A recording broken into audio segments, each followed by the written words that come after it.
Bom, meninos, tudo bem? Bom, aqui é o professor Eduardo. Estamos começando a nossa segunda aula de nossa confinamento, né? Nessa aula, eu comentarei o seguinte.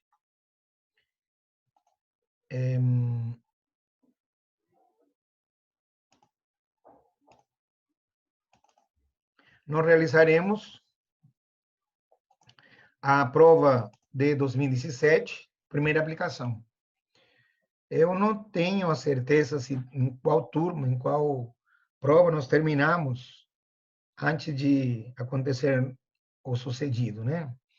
Mas eu vou realizar a partir de agora, né?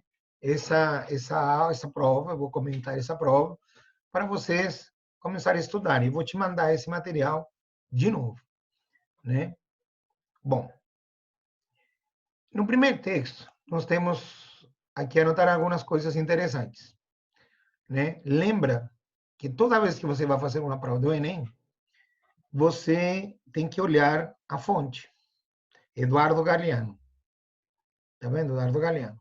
Então, Eduardo Galeano, sempre que lembra que ele é um autor uruguaio, já falecido, que falava principalmente sobre a ditadura militar e a opressão dos países mais fortes, mais ricos em relação aos mais pobres.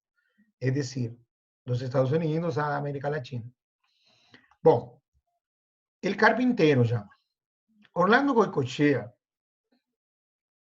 reconhece as madeiras por el olor. Então, vocês vão marcar na palavra olor.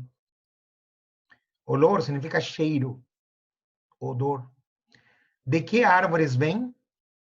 Que idade tem? Toda vez que o que aparece com acento, ele é uma pergunta, ele é um pronome interrogativo ou exclamativo. Aí está como uma interrogação indireta. Que idade tem? E olhando-las, lembra que olhando-las, vem de olor, né? Cheirando-as, sabe se foram cortadas a tempo ou fora do tempo. Les adivinha os possíveis contratempos. Ao cabo, lembra que a palavra ao cabo significa ao fim. De tantos anos de trabalho, Orlando se deu o luxo de se comprar um vídeo e ver uma película, lembra que a palavra película significa filme, depois de outra. Então, desse parágrafo todo, me interessa a palavra olor, olhando-las, destempo, que é fora do tempo, al cabo, que é ao fim, e película, que é filme. E traz significa depois de. Não sabia que eras louco por cinema, lhe diz o vizinho. E Orlando lhe explica que não, que a ele nem le va nem le viene. Essa expressão, que nem le va nem le viene, significa que não está nem aí para isso. Não está nem aí para isso. Porém, graças ao vídeo, pode deter os filmes para estudar os móveis. Então, repara que ele tinha comprado um vídeo cuja finalidade não era assistir filmes, e sim estudar os móveis, melhorando seu trabalho de carpinteiro, de marceneiro. Então, nessa primeira questão, você vai observar, no conto de Galeano, a expressão ni le va ni le viene encerra o quê? Uma opinião a respeito do cinema que descontrola a ideia central do conto sobre a importância da atividade de lazer, contradiz a percepção que o narrador tem em relação à profissão exercida por Orlando, revela o descaso do narrador com relação ao ofício desempenhado por Orlando, reforça a impressão do vizinho que Orlando gostava de filmes, evidencia com extrema devoção do carpinteiro seu trabalho. Repara a sequência de verbos: desconstrói, contradiz, revela, reforça, evidencia. O que ele está tentando fazer no texto com essa expressão? Que não está nem aí para isso. Está evidenciando, está mostrando a extrema devoção do carpinteiro a seu trabalho. O gabarito dessa questão é a letra E, de elefante. Tá claro? Lembra disso. Desconstrói, e não desconstrói, ele contradiz, revela, reforça. Toda a prova do Enem, ele tem um verbo principal. Outra. Questão 2. Eu achei esse texto longo, porém, né, ele é fácil, não é um texto complicado. Lembra que nesse 2017 que estamos fazendo, tinha um controle do papiloma humano nas escolas. Então, é uma coisa muito atualizada, uma coisa que estava acompanhando o processo da época. Então, tudo que acontece esse ano, todos os acontecimentos que estão sucedendo esse ano, provavelmente vão cair de novo na sua prova. Então, fala assim, o vírus do papiloma humano, HPV, também é um problema de homens.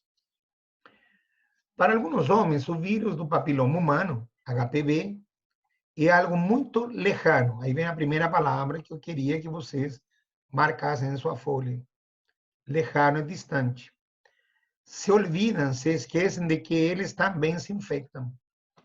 E que ao contagiar-nos, nos estão regalando, presenteando, um passaporte mágico para o câncer cérvico-uterínico. Segunda causa de morte entre as mulheres do México. Inclusive, me tocou ouvir da boca de alguns deles que somente se trata de uma infecçãozinha. Repara que eu tenho a palavra infecção e a terminação cita, que é o diminutivo. Toda palavra que termina em consoante N ou S se acrescenta cita. Pois bem, o HPV também é um problema de homens.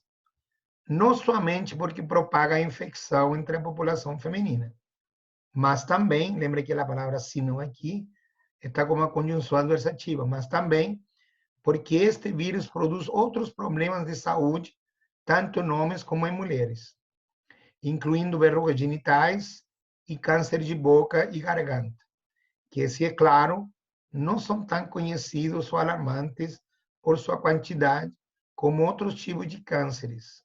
Também constituem um risco. Pelo anterior, a Academia Americana de Pediatria decidiu enfrentar-se ao HPV mediante vacunas. O que ele fez? Vacunas, vacinas, que se põem al tanto em mulheres quanto em homens. Os especialistas afirmam que a vacuna, que a vacina, é mais efetiva se se administra antes de que o menino se torne sexualmente ativo e responde melhor ao organismo em homens entre 9 a 15 anos.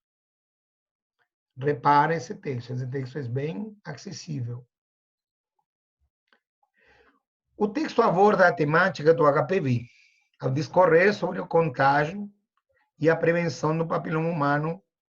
O autor informa aos leitores que esse vírus é estudado pela Academia Americana de Pediatria por seus efeitos em crianças, responsável pelo aumento de casos de câncer na população jovem mexicana, ignorado pelos homens por se restringir à população feminina, combatido por vacinas que devem ser aplicadas tanto em mulheres quanto em homens, classificado como um problema superável pela facilidade com que se enfrenta a infecção.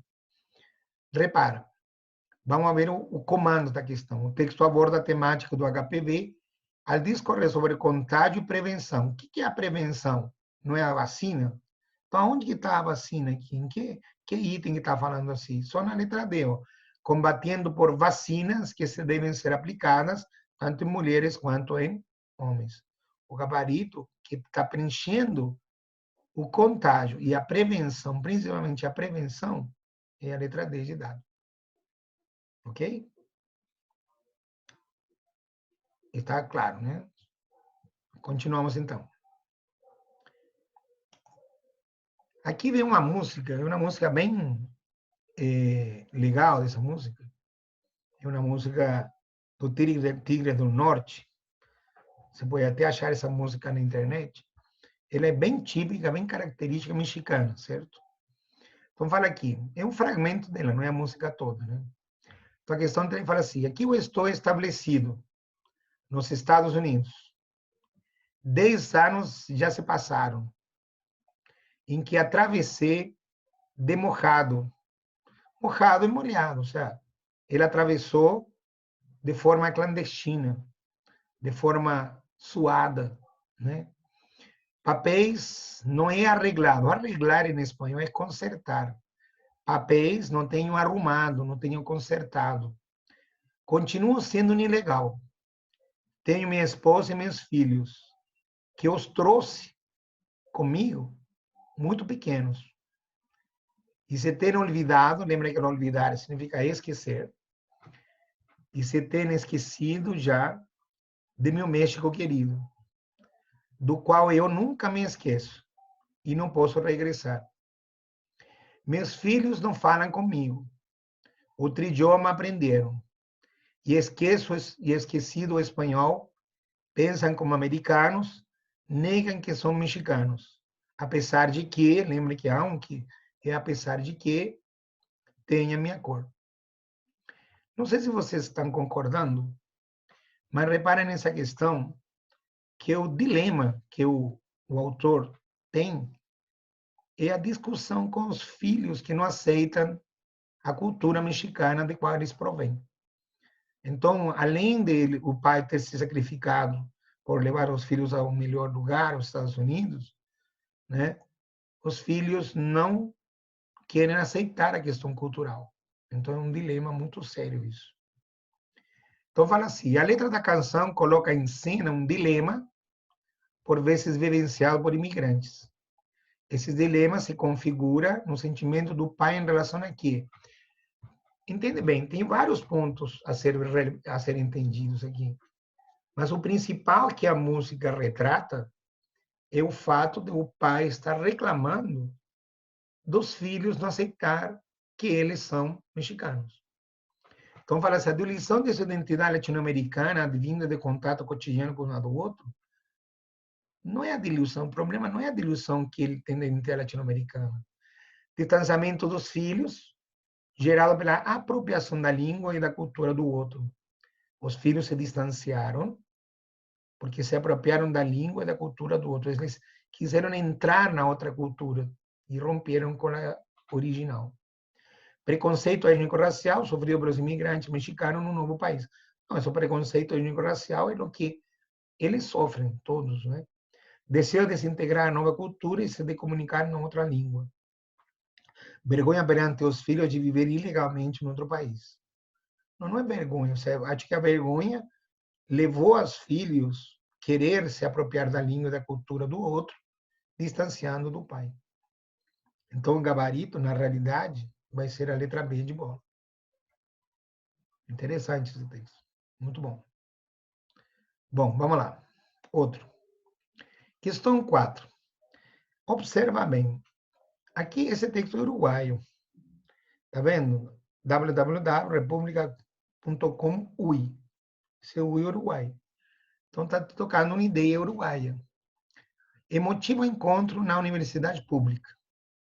O então mandatário uruguaio recebeu o carinho de seus compatriotas residentes em Nova York e informou sobre a evolução do país, as políticas do governo, os progressos, lembre que avanços são progressos e contas pendentes.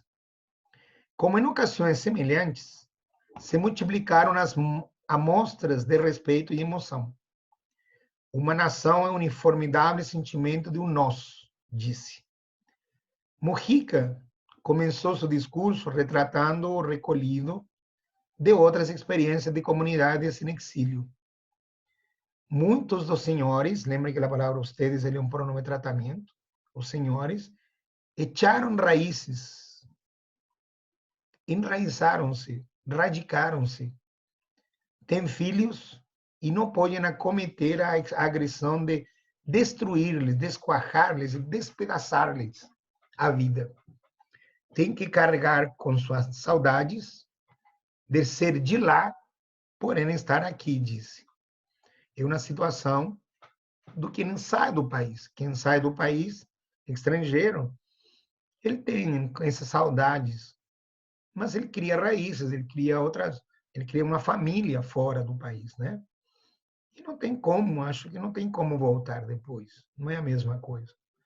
Estamos metidos na luta, estamos enfiados na luta por melhorar as circunstâncias com o sonho de que as gerações que venham possam vir com mais soltura, com mais leveza, com mais apoio, diz o presidente. O que o presidente quer? O presidente quer que as pessoas não saiam mais, para não poder ter essa formalização estrangeira e a pessoa sofrer, né? Então, fala assim, estamos metidos na luta por melhorar as circunstâncias, com um sonho de que as gerações que venham possam vir com mais leveza, com mais soltura, com mais apoio, diz o presidente. Mujica se referiu a algumas críticas que recebem algumas políticas sociais. Nos acusam de que damos sem contrapartida, que estamos dando sem pedir de volta. Nos dizem que as pessoas não há que dar o peixe, mas sim ensinar a pescar. Há que ensinar a pescar e não dar o peixe. Sim, pensou o presidente, mas quando lhe afanaste, a palavra afanar é roubar, abstrair, roubar. Mas quando lhe roubaste a cana, canha é vara, vara de pescar, e lhe roubaste o barco, o bote, o que você vai pedir? Sabe? Se você lhe rouba todas as possibilidades aos jovens de trabalhar, de ganhar seu sustento, o que você vai pedir para uma geração assim? Para trás, não nos consertamos, nos vamos a consertar para adiante. O sea, a preocupação de Mujica, que para mim foi um dos melhores presidentes que o Uruguai já teve, é literalmente o fato de que ele quer melhorar, dar possibilidades aos jovens na atualidade, e não e não pensando naqueles que já foram. Quem já saiu do país, já saiu. Então tem que pensar, tem que evitar a saída dos outros, para não poder sofrer como estrangeiro em outro país. Aqui observa bem a pergunta. No discurso dirigido aos compatriotas radicados em Nova York, o então presidente Mujica expressa o desejo de que os cidadãos que vivem no Uruguai apoiem as políticas públicas afirmativas, integrem-se ao processo de globalização, cultivem o sentimento nacionalista, ofereçam uma contrapartida à nação, tenham melhores condições de vida. O que ele deseja, que Mujica quer para os cidadãos que moram no Uruguai? Que tenham melhores condições de vida. Ele melhorando as condições de vida no Uruguai, as pessoas não vão sair. As pessoas saem de um país porque não tem condições de vida, porque não trabalham, porque não tem trabalho, porque não tem estudo. Esses são os motivos principais de um jovem procurar outras fronteiras. Agora, se tem tudo isso, não precisa sair. A resposta é a letra E. Tá? Achei muito bonita essa prova, muito legal. E na última questão dessa prova, fala-se sobre eclipse. Repara o tamanho desse texto. Esse texto é grande. Ou seja, para um aluno que deixa essa prova para o final, por exemplo, eu acho que sai mal. Não acho que não seria legal. Tem que ter cuidado a respeito disso. Tem que ter muita consciência do que está fazendo no dia da prova. Então, fala o eclipse. Quando o Fray Bartolomé Arrasola se sentiu perdido, aceitou que já nada mais poderia salvá-lo. A selva poderosa de Guatemala lo tinha aprendido. Lembra que esse havia apressado? Ele é um tempo composto chamado pretérito plusquamperfeito. Implacável e definitiva. Diante de sua ignorância topográfica, ou seja, não sabia a região, né? Se sentou com tranquilidade a esperar a morte.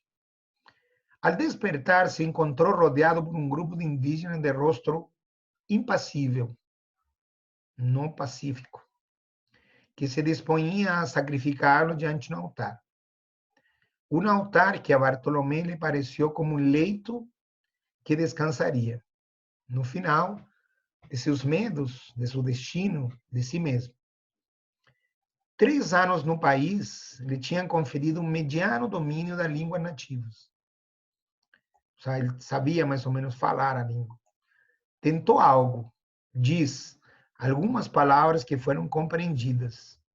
Então, floresceu nele, surgiu nele uma ideia que teve por digna de seu talento e de sua cultura universal e de seu árduo conhecimento de Aristóteles.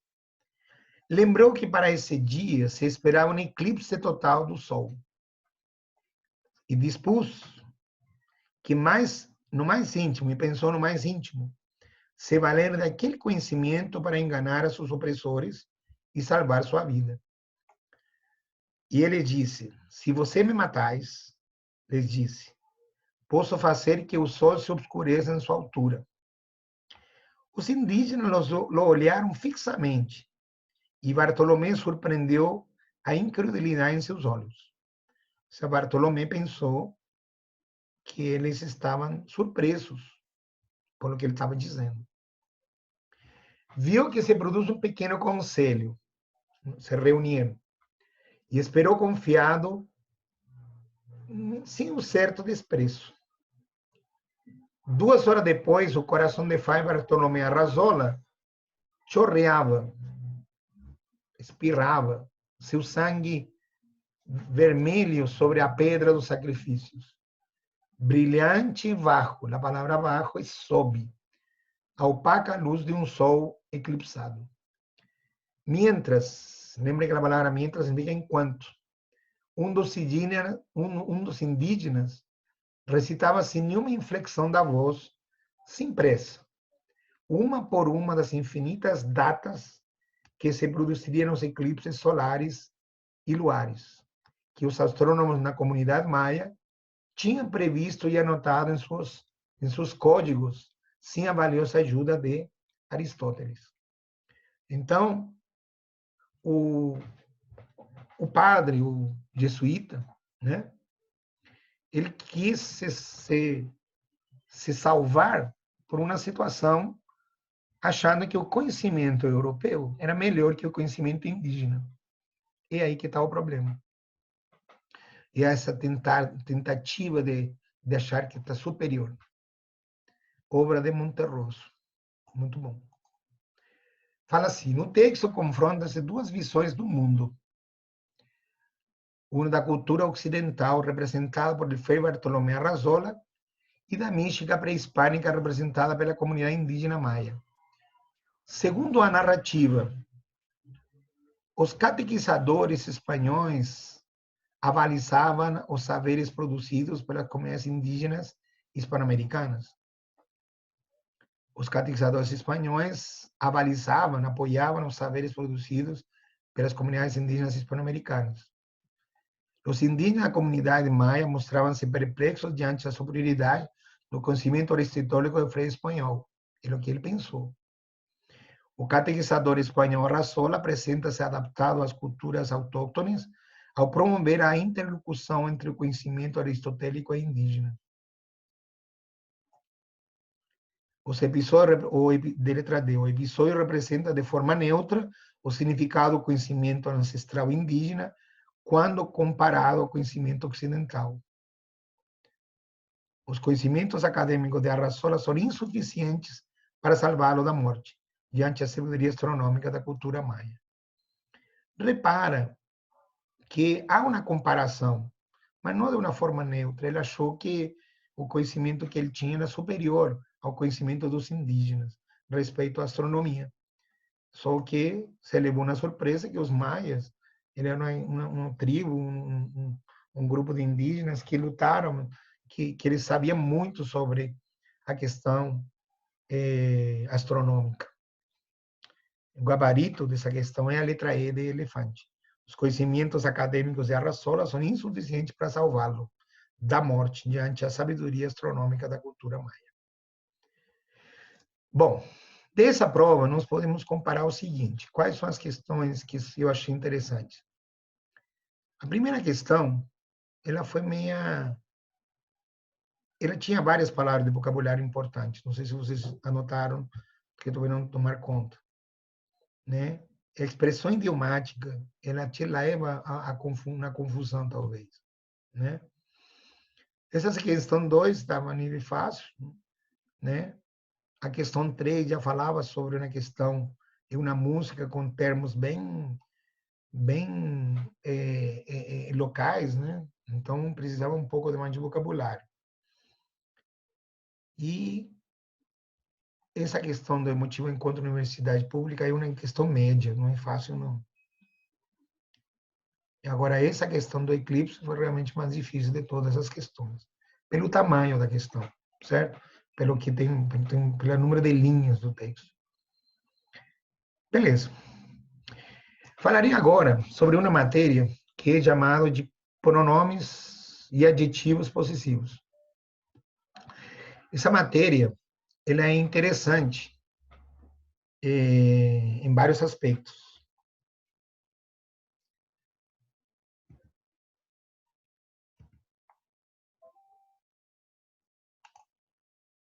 Em vários aspectos. Observa bem.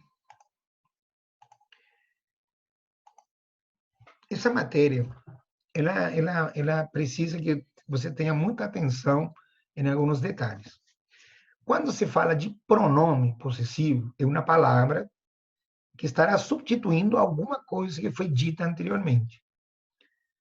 Então, por exemplo, meu irmão viajou. E o teu? Esse teu está se referindo ao irmão. Teria uma palavra que está substituindo outra. Por isso que seria um pronome. Então, você tem, em espanhol, um só possuidor em singular e em plural. Aí você tem minho, que é meu, tuyo é teu, e suyo é seu. Feminino seria minha, tuya, tua, e suya é sua. No plural, meus, minhos, minhas, teus e tuas, seus e suas. Quando você tem vários possuidores, nós, nuestro é nosso, nuestra é nossa, vuestro é vosso, vuestra é vossa. Suyos são seus e suyas são suas. O plural seria nuestros, nossos, nuestras, nossas, vuestros, vossas, vuestras, vossas. Suyos são seus e suyas são suas. Repare que só tem uma forma de se apresentar em uma frase, sempre em sua forma íntegra. Só tem uma forma. Muito bem. Quando você fala de adjetivo possessivo agora, lembre que em português você tem os pronomes possessivos e os pronomes adjetivos possessivos. Em espanhol, não. Em espanhol você tem os pronomes possessivos e os adjetivos possessivos. Só que em estruturas você tem a colocação do adjetivo na frase. Pode ser antes de um substantivo ou depois de um substantivo. Observa bem. Quando você coloca antes de um substantivo, se diz que são suas formas átonas. Quando estão depois de um substantivo, são as formas tônicas. Por esse motivo que quando você está observando que são as formas íntegras, se diz que o pronome possessivo só tem a forma tônica, que tem a ver, né? Então, reparação, tem um singular mi quando está antes do substantivo. Meu e minha quando está depois do substantivo. Mis está antes do substantivo, meus e minhas estarão depois do substantivo. Então, você tem mi, tu, su. Essas formas são chamadas formas reduzidas ou apocopadas, né? Porque se reduzem. Então, formas átonas são chamadas de apócopes também. Nuestro, nuestra, vuestro, vuestra é exatamente igual. Ou seja, o nuestro pode ser antes de um substantivo ou depois do substantivo. Vuestro, mesma coisa. E su, ou sus, no plural, su, de seu, mas deles, não de, né? Não deles, né? Entende bem isso? Bom, aqui estaria a sua forma que está posterior, já está depois do substantivo. Já te dou, eu vou te explicar isso melhor em um exemplo. Por exemplo, deixa eu tentar colocar aqui, ó.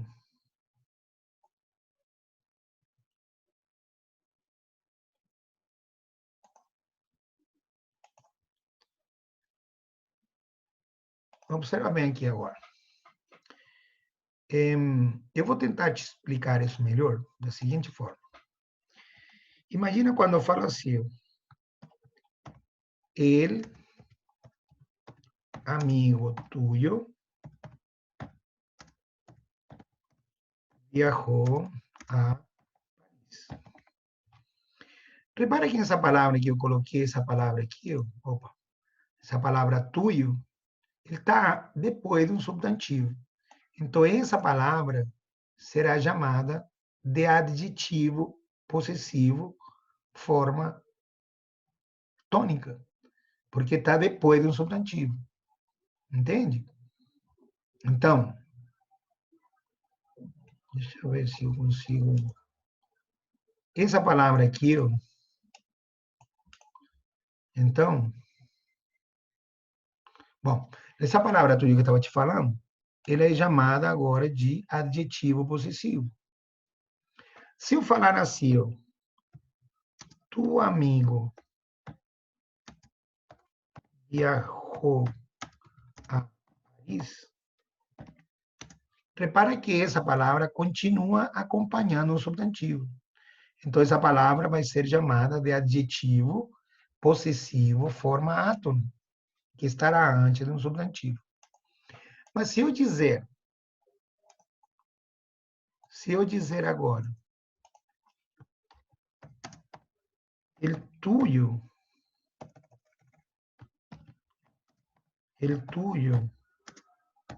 viajou a Paris, repara que essa frase precisaria obrigatoriamente de um contexto. Eu estava falando do amigo que viajou, e eu perguntei, não, o teu viajou também. Então, esse tuyo está acompanhando agora um verbo, mas para ter sentido lógico dentro de um contexto, ele precisa de uma coisa dita anteriormente, chamado, portanto, de pronome possessivo. Então, você tem duas posições, a forma tônica e a forma átona do adjetivo possessivo, e tem a forma que estará acompanhando a um verbo substituindo alguém, que é chamado de pronome. Lembra dessas frases nesse sentido. Tá? Eu acho interessante que essas questões são bem simples de se resolver. É claro, você tem que entender que eu não posso, por exemplo, escrever assim, ó, tuyo amigo. Eu não posso escrever isso aqui, estaria errado. Entendeu? Isso jamais vai ser bem colocado dessa forma. Isso aqui nunca vai ser. Isso aqui nunca pode ser colocado dessa forma. Isso aqui é uma frase errada. Vou ter que colocar aqui, ó. Errada. Não tem como colocar isso aqui. Agora, outro erro que acontece, falar assim, ele, tu amigo. Repara que essa forma reduzida, que é chamada de forma átono, jamais será acompanhada de um artigo. Entende? Se você falar ele, tu amigo, ou teu amigo, como falaria em português você pode colocar o possessivo acompanhado do artigo. O artigo pode acompanhar o possessivo. Agora, em espanhol, não. Essa frase também estaria errada. Aqui você tem que falar tu amigo e tu amigo nessas duas frases. Ou você fala ele amigo tuyo, que são duas colocações a respeito. Espero que tenham ficado claro agora com isso.